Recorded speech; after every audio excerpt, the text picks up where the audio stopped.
खुदा ही जाने फिज़ा अली पर कैसा भूत सवार है व्यूज़ बटोरने का। यकीन करें, एक माँ को अगर एक बेटी, जवान होती बेटी इस हाल में देखे तो उसके लिए कितना ही शर्मनाक ये बात होगी।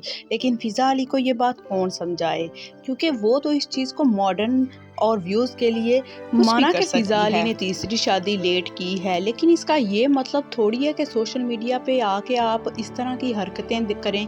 आप अपनी एज देखें, अपने मामलात देखें। कभी आप रमज़ान ट्रांसमिशन में लोगों को दीन सिखा रही होती हैं, कभी आप कुछ कर रही होती हैं, कभी आप वलीमा आप गरीबों के साथ कर रही होती हैं, और हरकतें आपकी इतनी शर्मनाक कि कोई हम जैसा आम बंदा देख के शर्म से पानी पानी हो जाए।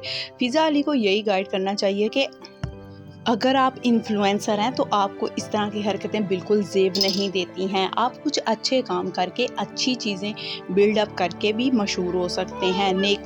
फिज़ा अली को यही कहना चाहूँगी कि खुद सोचने की बात है, आप अपनी बेटी को और माशरे को इस शो के ज़रिए क्या देना चाहती हैं।